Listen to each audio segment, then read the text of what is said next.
A dream I know, deep up my feelings for you. Watch. Hello reality viewers, welcome back again to Reality Latest Gist, the home of news and politics. For this channel, we dey drop news every day and we dey react to every videos wey comes our way. And na reality news na we dey drop for this channel, and we dey also dey talk am as e be. If today na the first time we be say you dey come across this channel, you are highly welcome. Thank you so much for stopping by. And if you are returning subscribers, I appreciate all of una for una massive support to this channel. I say may God bless all of una in Jesus name, amen. I get video wey I want present to una this very moment, and I go dey follow una dey watch the video. After we don watch am together, make we drop our opinion constructively for the comment section. Like our videos and also share our videos if possible. Bye for now. Okay, this is a live interview. This is a live interview with the IPOB lead counsel, Ejiofor Esquire. He is here with us. He will take us through what happened today, what transpired in court, and also what we need to know. Barrister, you are online. First of all, we would want to know your name and as well what transpired in court today. Thank you very much. Thank you, Chairperson. Good afternoon. It's a pleasure having me in your platform. My name is Ejiofor, IPOB lead counsel, and also counsel to Nnamdi Kanu. Of course, the world is aware that the matter came up yesterday. Before yesterday, it was adjourned for the hearing of our application, challenging the jurisdiction of the courts to continue or entertain the charge, 7-count amended charge filed by the federal government against our client, Nnamdi Kanu.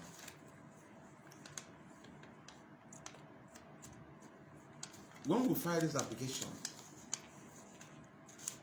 which goes to the root of the charge, substantially challenging the jurisdiction of the court to hear the charge, the prosecutor, that is the federal government, filed a counter application, counter affidavit, a response to our application, and we filed our reply on law, indicating that issues have been joined by the parties. The matter was consequently adjourned to 18th, being yesterday, for hearing. So we left. That was December last year. Getting set for legal onslaught of yesterday. Because the essence of that application is that if the application succeeds, that will be the end of that case in court. And our client will be freed. The charge will be dismissed, and he will be freed and will be acquitted. Because what we are saying is that the 7-count charge, amended charge, filed against him by the federal government, not disclose any offense by the allegations contained therein. Because we cannot put something on nothing and expect it to stand. He who alleged must prove. And the law is that at this point in time, if such allegations are being leveled against somebody, there must be what they call proof of evidence that will attach to the charge. It may look at that proof of evidence will show what you expected to see in court at the point of trial, whether the allegations as contained in the paper, whether they can be sustained by that proof of evidence. So we have critically looked at this amended 7-count charge and arrive at an opinion, conclusion that they did not disclose an offense committed by our client. So we file an application to challenge it in line with the provisions of the law. Then 12 hours, 24 hours before the date slated for the hearing of this application, we are served with another amendment to the charge. If the federal government is seriously disposed towards ensuring speedy trial of this case, or if at all they have a case against our client, the business of court yesterday was to hear this application challenge the decision of the court. And if the court hears it and said, look, this application is not meritorious, we can proceed with trial, then we move on. And if the court hears it and said, look, there is no charge before me, there is no offense disclosed by the charge filed against this man, and as such, I will not call him to go into trial because of trial. He has to go. Then that will be the end of the case.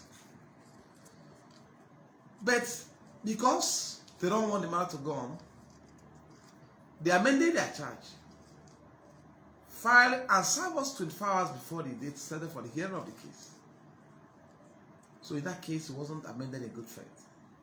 And the essence or intendment is nothing but to truncate the proceedings of yesterday, which they succeeded in doing, because we are ambushed.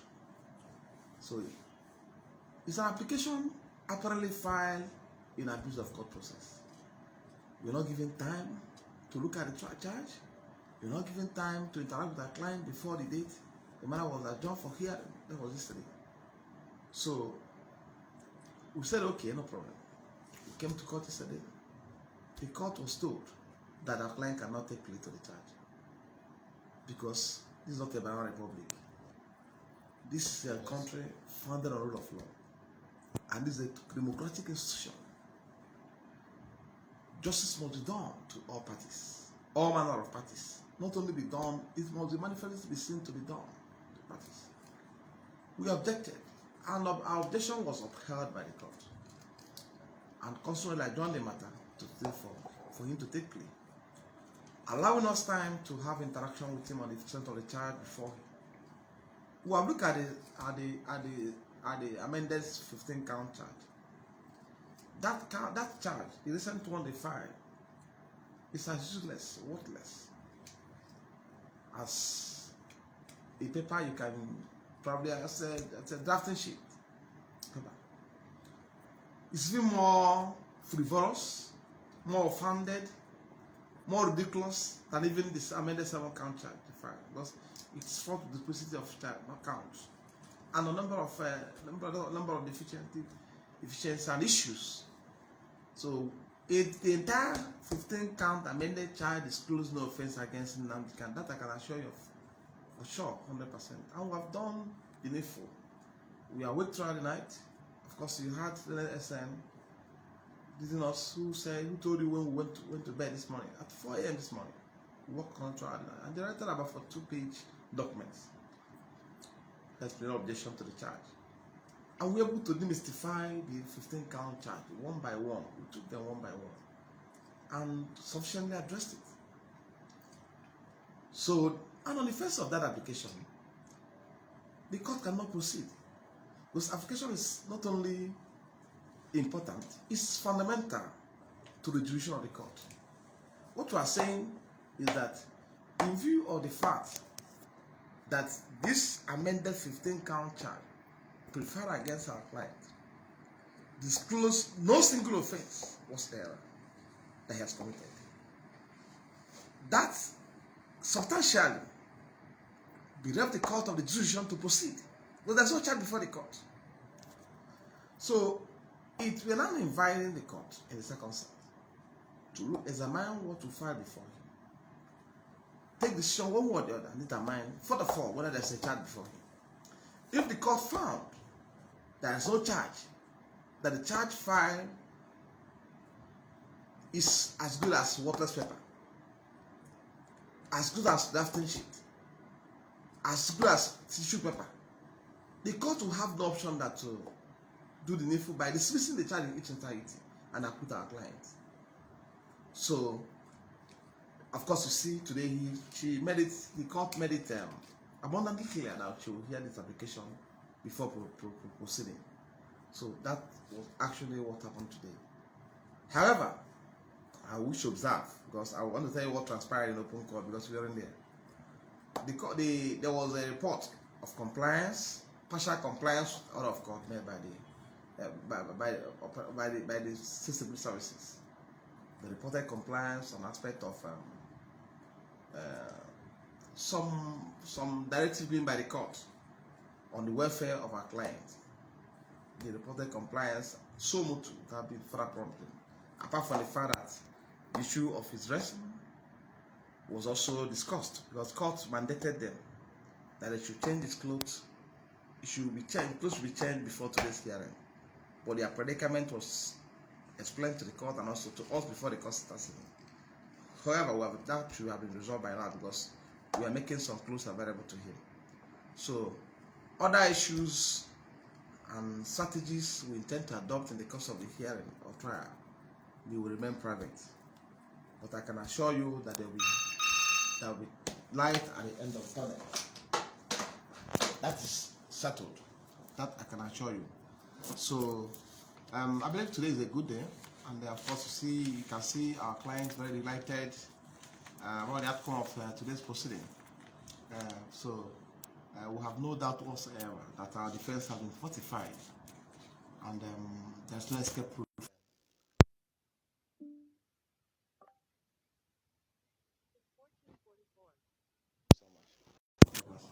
All right, thank you very much, Barrister. One question and concern I have here is, I've been an old man in this case, ranging from when I would allow me to say during the first missionary journey of Nnamdi Kanu. I mean, the first time he was arrested and brought to court, there were various occasions, the FG, the prosecution did amend charges, charges upon charges. In the middle of trials, they would from nowhere bring and attack charges, trump up charges, just to truncate the proceedings. And this time around, the second missionary journey, so to say, do we have any hope saying that such thing would not happen or repeat itself? Thank you so much. We have to be mindful of the fact that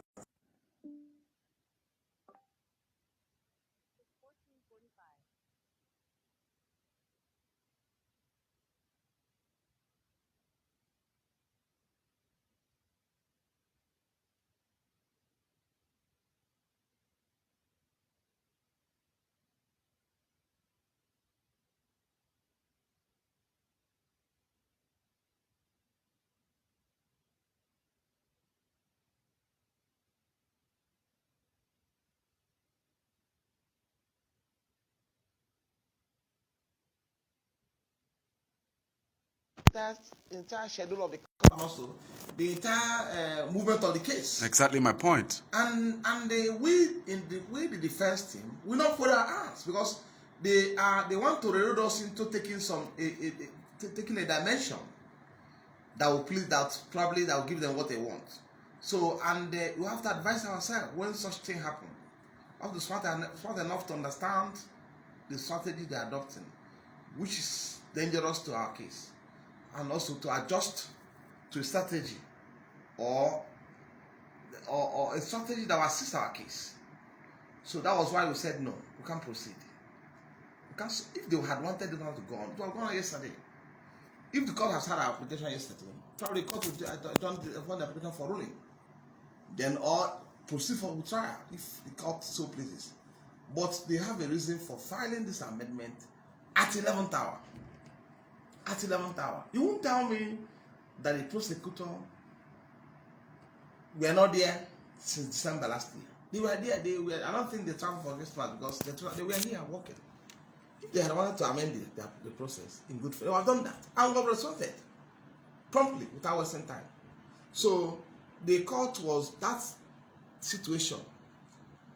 That reckless amendment they usually embarked upon was also brought to the attention of the court. The court is fully familiar with that. And the historian actually isn't particularly impressed because he expressed in open court. So, and we put it on record that if actually they want this matter to go on, they should stop amendment. They should stop it. Let's go on with this case. Because any further amendment to the charge will also affect what we are doing and delay the proceedings, elongate the proceedings. Because once the schedule of the court is truncated, it will affect the proceedings of the court and it will delay the proceedings. By now we should be talking about a date for ruling on application challenging the decision of the court. But today we are talking about a date to hear it.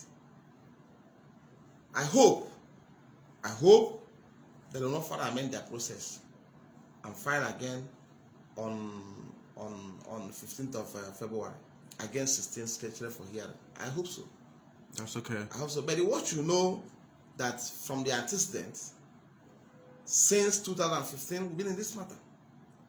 This is the sixth time the federal government of Nigeria, through the Office of Attorney General of the Federation, is amending the charge filed against the defendant, against Nnamdi Kanu.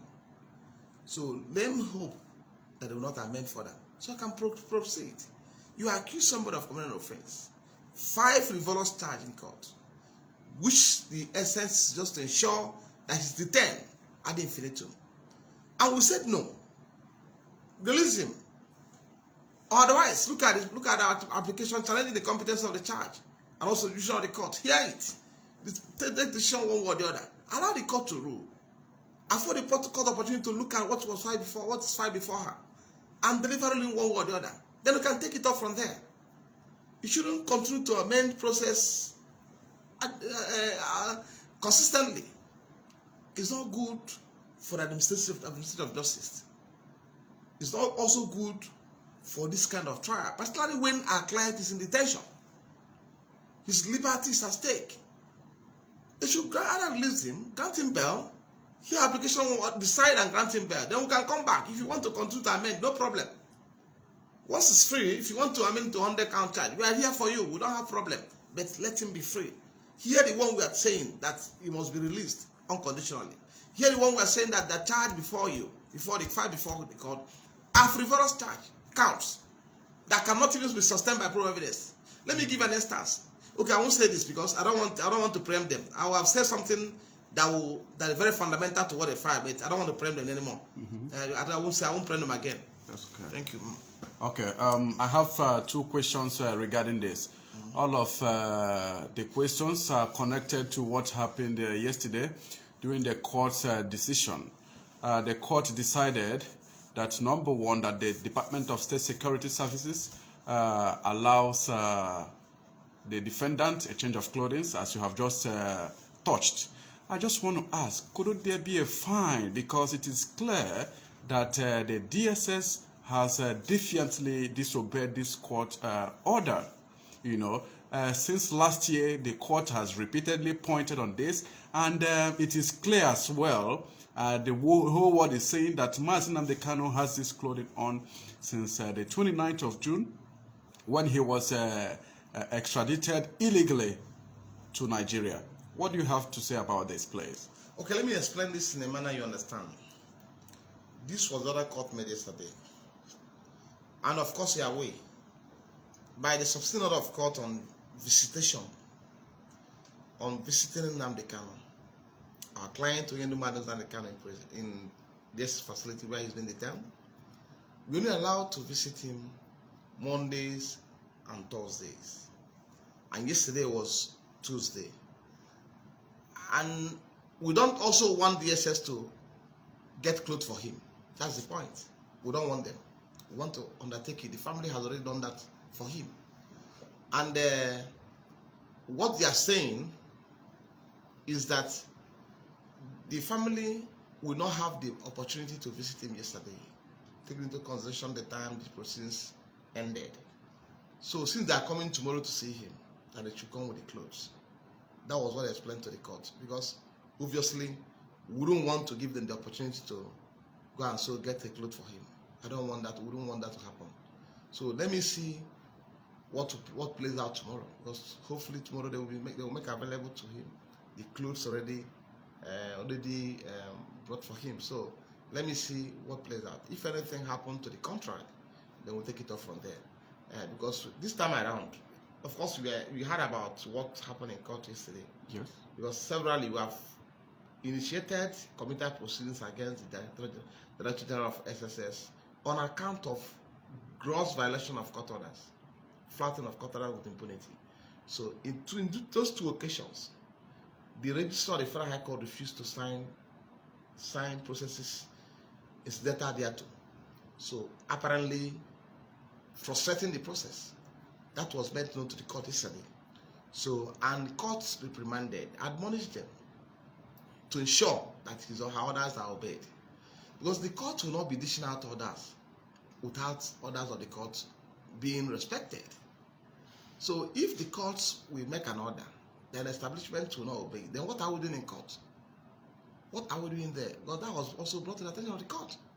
If you are in court for justice, for our client to be given justice, that means if at the end of the day the court said this trial, this charge, the application in file challenging the competence of the charge is meritorious, I hereby dismiss the entire charge and acquit our client, thereby asking him to go. That means they will not allow him to go. Yes. They will not allow him to go. That's what it means. So the order of the court must be obeyed at this point in time, so that by tomorrow, if you get some superior orders of the court, superior orders, fundamental orders, then they also obey it. So I also commend them for partial compliance with court order, because there are some other issues around we're expecting them to comply with, particularly in regard to directive given by the court last year, December, and penultimate proceedings. So we are expecting them to comply with the entire directive, which is orders of court given. So the issue of his dress will be taken up at next adjourned date if they fail to honor what will happen tomorrow. The clothes have been taken to him tomorrow to use. So if they refuse them access to those clothes, then I will even make it public. I won't even wait for the next agenda. I'll make it public. Of course, I don't keep it for so long. I'll let tell the word about what is playing out. So that's all. That's settled. Okay, that's okay. Barrister, in simple answer now, just this question is following the former. Could you please tell us what about the decision by the court for transfer, or should I say the application for transferring the defendant from the DSS custody to the correctional center, the prison custody? Knowing fully well that in the DSS custody, there are a lot of restrictions therein. Yesterday, we had you mention about the bugging of his room, about being, confined in a place where he doesn't even receive, free flow of air and all that. So, what do you have to say about that? I may not effectively discuss this topic, for reasons known to me. We learn our lessons every day, because a number of things are being dished out to the public. This topic is very pivotal to us because we are working on something that will lead to court intervention. So, of course, what we are doing now, public is watching it. So, I wouldn't want to tell you what we are going to do tomorrow on that, or what we are doing already. Because if I tell you now, they will find a way to circumvent it. That's okay. Circumvent that process. So, but I can assure you that it will be addressed. We are working assiduously to ensure that applications we wish to file in that regard. We have already filed an application, but we're taking further step to do one more application, which I may not discuss in this platform. That application will resolve this issue. That's okay. Predicated fundamentally on the flouting of court orders and the other infringements and prejudice which we are passing through, and he also is passing through in the custody of the DSS. So we are going to ventilate them before the court. We know we should discuss in the public domain, because once I say a word here, they are watching me every day. Once I say a word, they will go back to the drawing board or to the table to go and correct to see how to put their house in order. That may be the reason why what happened yesterday. That may be responsible for what happened yesterday. But they are waiting for me to come, for yesterday to come. So they will ambush us. So, and we have learned our lessons. So if all the process will find out, we're not going to make anyone public again.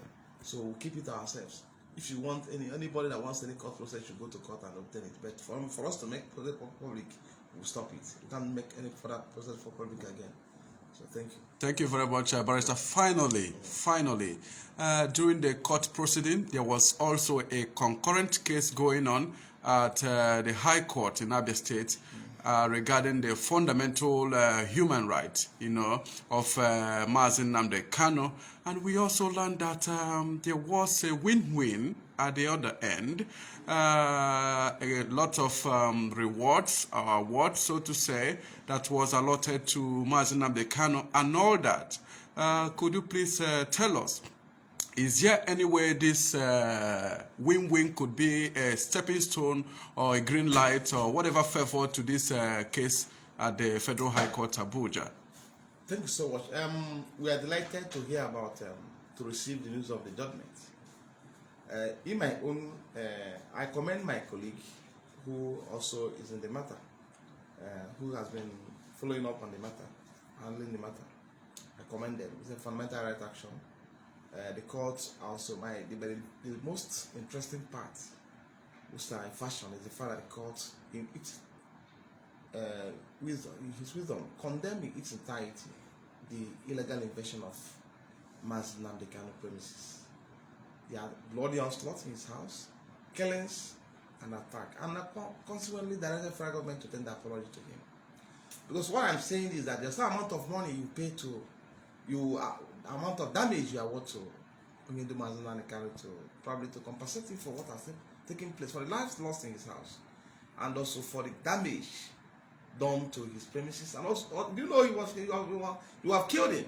Of course. Had he died, are you talking about will 1 billion naira be enough to compensate the family? No. Of course. And a dead man doesn't face trial. Because now they can't worth billions of dollars. Very well. Billions of pounds. It worth billions of euros today. So I am more at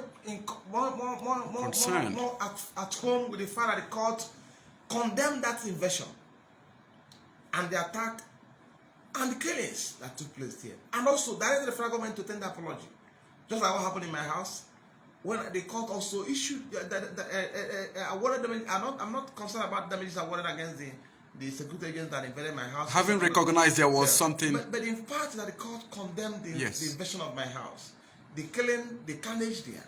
So this goes ahead to send a strong message to the world, because the judgment also we use in international court. Judgment to obtain today we use in international court to establish a point. To establish a point worth more than money. That's my interest. That's my happiness. Because if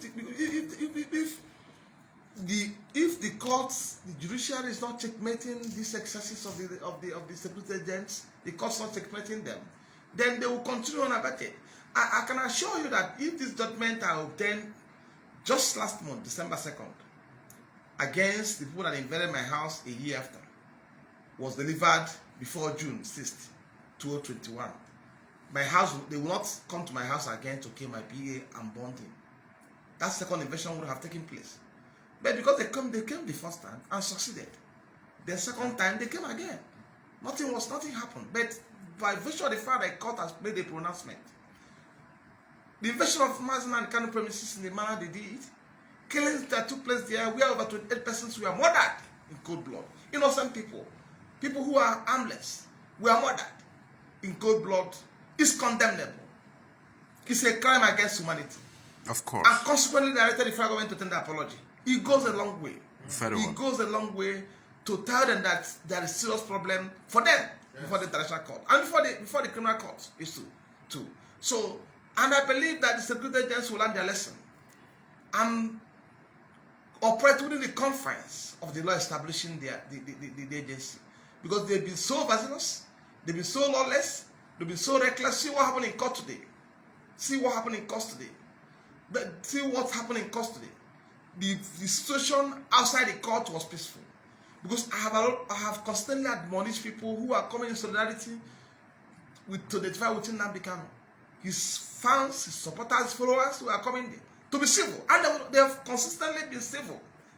in their conduct over there. Even yesterday, nobody noticed that people were there. They were just somewhere clapping and singing without any form of violence. Until today, when you see criminals who were heavily armed, made up of Alsas and Fulanis that came to attack innocent people within the court premises. They were sponsored, I believe. And they were coming, the security agents were there watching them. Helplessly, there was not any form of resistance on their part. They have their few, they have their way. They have their few days. Attacking innocent people. It happened today. So these are things that will tell you that we have a long way to go. Even outside the court premises, the camera of the court captured the entire thing that happened. And some media houses, some reporters, pressmen were attacked today. Cameras were snatched. Cameras were destroyed today. In the presence of security agents. And nobody speaking. Of course. So these are things that are condemnable. I nearly escaped the stampede. You see, so these are things that need to be addressed as quick as possible. We're in a democracy. And I believe we should all operate within the confines of law. We should be protected by the law. We should be protected by these security agents, not to be attacked by them. Against all odds. That's my plea to them. Thank you so much. All right. Thank you very much, Barrister. The next adjourned date for this, please. The next adjourned date is February 16. As a matter of fact, of course, I made it public. Tomorrow, date has been vacated. The matter is no longer coming up tomorrow, being 20th of January. It's coming up on 16th for hearing of application, challenging the decision of the court to hear the charge. So that is a very fundamental application. Yes. So, and the court said you will hear it and determine the application, rule on it one way or the other before taking further step. So that's what the place of the court on 6th of February 2022. Thank you so much. Thank you. It is my pleasure being with you, Barrister, the lead counsel of IPO.